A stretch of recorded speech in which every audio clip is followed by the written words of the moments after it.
Welcome to One Woman. I'm your host, Sharla Brown, and on today we are taping from Calgary, Alberta, where we're doing our One Woman Fearless event.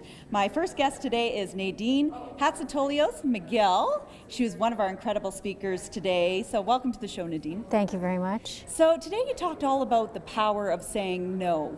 And as you as a woman, how did you discover that saying no was an important part of what you needed to do? I discovered that saying no was important when my health failed to the point of being life-threatening situation. Right. And I realized I was just doing too much in a day. And that's typical, I think, for women in this world, is we wear so many hats. And you're the founder of Hats Off Group, is what you founded. And we wear so many hats as moms, as caregivers, as our jobs, as so many things that we need to do in a day. And what advice do you have for women to be able to prioritize and learn how to set those healthy boundaries? The advice I have is to pay attention to your body. Our bodies are really intelligent, and we have kind of cut our awareness of our bodies out of the way we manage ourselves in the society. We think more than we feel. And so I think paying attention to our bodies and really realizing what they're saying to us, it's time to slow down. It's time to put your health first. It's time to put you first. So that is my biggest message. Right, absolutely. And, to do that, we're so programmed as to our everyday lives, and we say yes, yes, yes, and we can take on one more thing and all that kind of stuff. Are there kind of baby steps, or what's something that somebody can start doing to practice that in their everyday life? Well, I think first off is the awareness, and then secondly, owning the behavior that you're exhibiting at the time. Mm-hmm. So once you own that behavior, then it becomes something that you can change, because now you are aware of it, right? You're conscious of it. If we're not conscious of something, we can't change it. So paying attention and then becoming aware and owning what we're doing. Right. So now you work with women to be able to help inspire them, to be able to, do various things in their lives. And what inspired you to kind of want to work with women and individuals, and what got you on this path? Well, it's been 10 years in the making. I have worked in the medical field and then went into the education field, and also in victim services and human services. And all through my career, I found that I was one-on-one trying to help women with self-esteem. And so I decided one day, because I've always been kind of an entrepreneur, that I wanted to start this business. I'm not a very good employee, so I needed to create my own business. And because that's my passion, it doesn't matter what my work was, I always wanted to work on self-esteem with people and making them realize that their needs are important and they are important. And so that's how it all got started. Wonderful. And was that a hard decision for you to make, to become an entrepreneur? Today we've talked all about living fearlessly, and how do you take that step, that if you know that you're not happy in what you're doing and you need to make that change? Was that a hard thing for you to do? Emotionally, no. But realistically, yes. So emotionally, there's something inside you that needs to come out, and when you are ready for that and you allow it, it just happens. The realistic part is still living in this world, and you have bills to pay and your income is coming from one source, but you want to switch over to being an entrepreneur. That's a struggle. It is a struggle, but you have to take baby steps, and you just have to act. Right, absolutely, absolutely. And for those that were, here today, and what were some of the questions that people came up to you after your talk and asked? What were you find the response from women today? The response that I was getting was what I'm doing next. What am I doing? Why did I do this talk, the cost of not saying no, and what am I doing in response to that? So what am I going to provide as a follow-up kind of thing for this talk? Okay, awesome, awesome. And for anybody who's watching, and maybe they're looking at making the next right step in their life, or they're trying to figure out what they should do next, what are some maybe tips or ideas or things that might help women to be able to do that? I think if you're really stuck and you just don't know what direction, then just start dabbling. Look at what your skills are and what you've done in the past that you really enjoyed, and just start dabbling and doing little experiments of what you might like So take some classes in something you like, or you know, anything. It could be anything. Go on the internet and find something. If you know what your direction is, then again, just take action. And it can be the smallest step. Get a life coach. Get a life coach. That is imperative. Right. Yeah. And that, I think what's really important is what you just said, is that it doesn't necessarily have to be an all or nothing. You don't have to just quit your job one day and try to then figure it out. Maybe it's just exploring some different options and ideas and things when things just don't feel right where they are, as to what maybe that next right step would be. Yes, yeah. And sometimes quitting your job right off the bat causes more stress. So you have to gauge it for yourself. It's very individual. Yeah. And some people can do that. They can just quit. Maybe they have the means, you know, the support, or they're just that kind of person. But some people just need to take those baby steps and do it one at a time. Right, yeah. Absolutely. Well, I want to thank you, Nadine, for sharing with us today a little bit about your story and the gifts that you've been given to share with other women. And I think that's what a big message of today has been, is the fact that you're not just in a job or doing something just for the fact of doing it, but to really start reflecting on yourself. Yes. As to what are the gifts that you've been given, or what are the things that might bring you joy to then make that right next step. Yes. In your life. So thank you for being on the show today. Thank you so much. And for also speaking at today's event. And I want to, we're going to take a quick break, but we're going to be back with another speaker and talk more with one woman.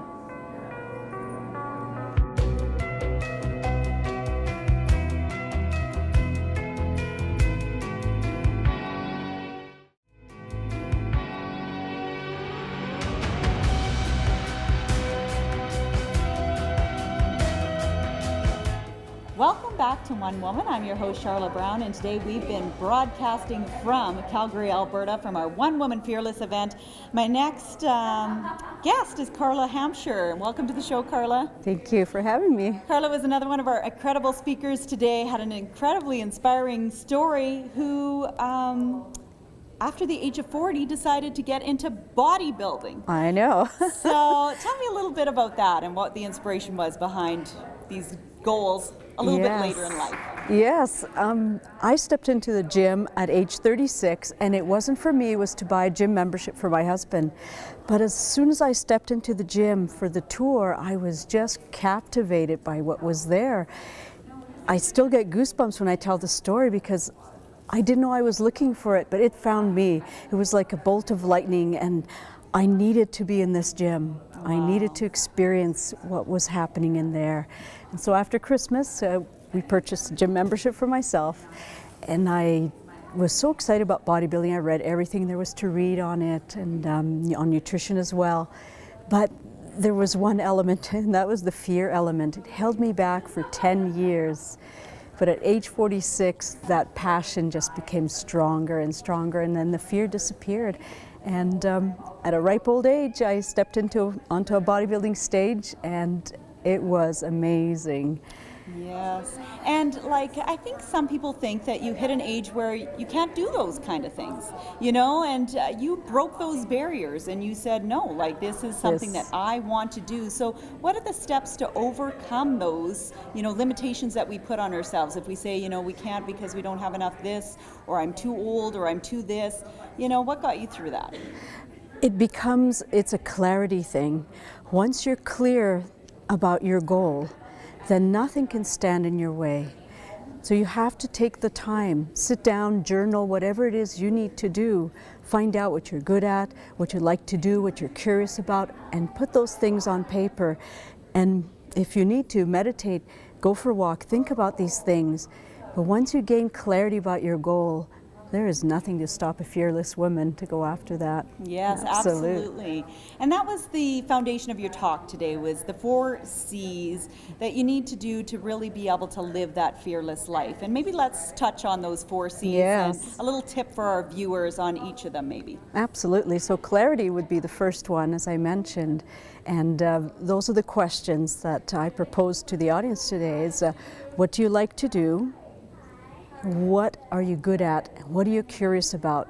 Now, some people, once they start writing things down, and don't stop yourself, just keep writing, they discover things about themselves. And so once you gain that clarity, then you need to move on to the next step, which is courage. Now, sometimes we have clarity, but we still have that fear. And once you break down that fear and step into your courage, Then comes commitment, which is the third C. You need to stay committed to what it is you need to do to achieve this goal. And then your reward, once you've gone through the clarity and the courage and the commitment, is confidence. You gain that confidence by going through all those steps, and once you experience one success, it will help you go after new goals and try new things. I mean, writing a book for myself, that was a new and big goal that I went into after the bodybuilding, after I had taken first place in the World Championship. I wanted to bring my experience and my education into a book and to share that with women and inspire them to be healthy, to be happy, and live fulfilling lives. Right. And does it get easier then to be more brave? So, you know, you go into bodybuilding, you step on stage, and you don't just step on stage, but you win first place. You go back to school later in life, you become an accomplished author. Does it become easier to be fearless? Dale Carnegie says, once you have that first success under your belt, the next step will be easier. So gain that courage to go after that first big goal that you have. Take those little steps to get there, and the next success will happen for you. Indeed it will. Yes. And how important was it all coming from within? Did you have a support network? Is it a combination? You know, do you build your team of people that help support those goals, or can you do it from within? What's your suggestions and ideas on that? So it begins from within, but you need that support group.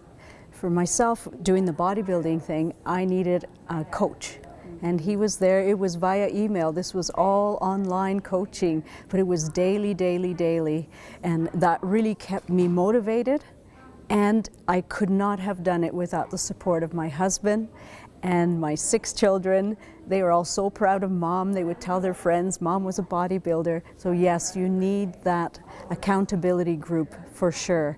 It helps you succeed.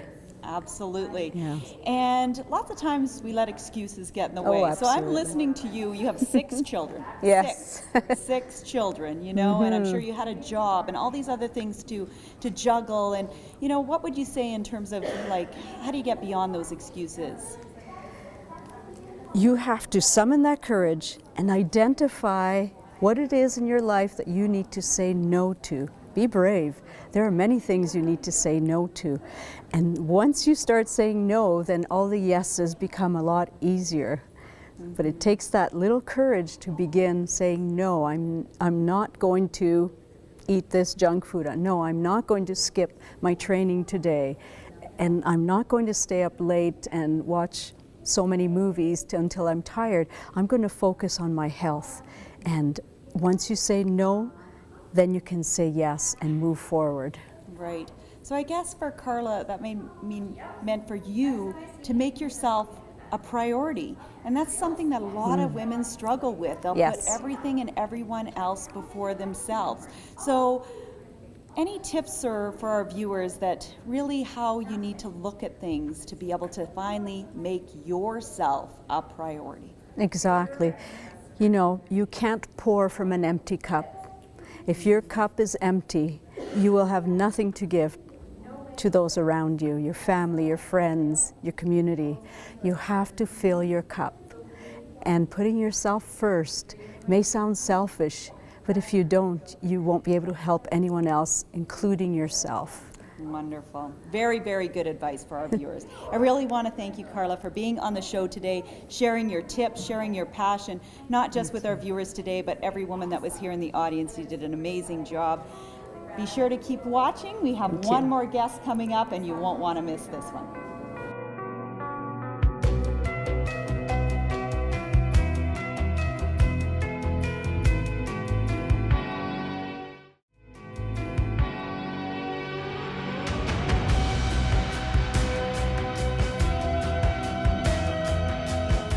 Welcome back to One Woman. I'm your host, Sharla Brown, and on today's show, we've been broadcasting from Calgary, Alberta, and we've been interviewing some of our great speakers that's been here at One Woman Fearless.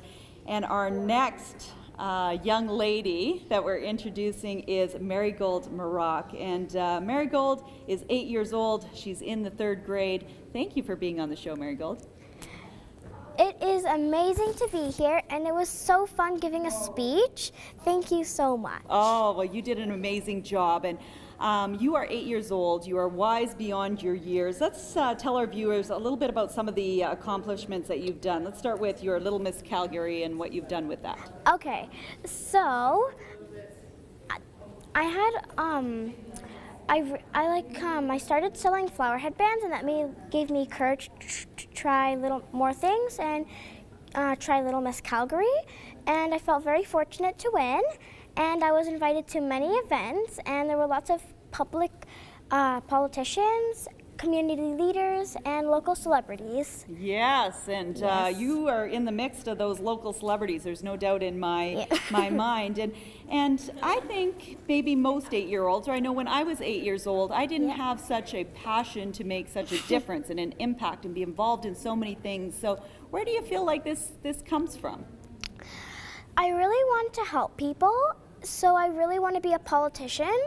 So I want to end homelessness, make sure the environment is healthy, make sure everyone has opportunities to reach their goals, and make sure everyone is treated equally with respect.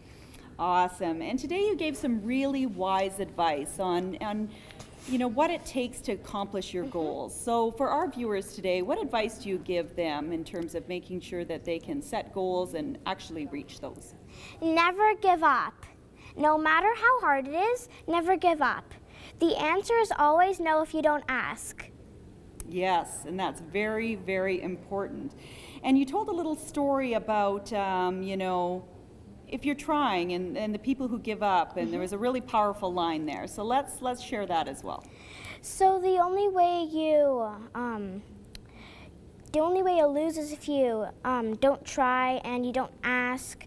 And I wasn't accepted for markets, and I was saying, I'm never trying again. But my mom said the only way you lose is if you don't try, and if you don't try again, you don't have a chance, right? Right, absolutely. So never give up, and that's really never important. give up. Yes, absolutely.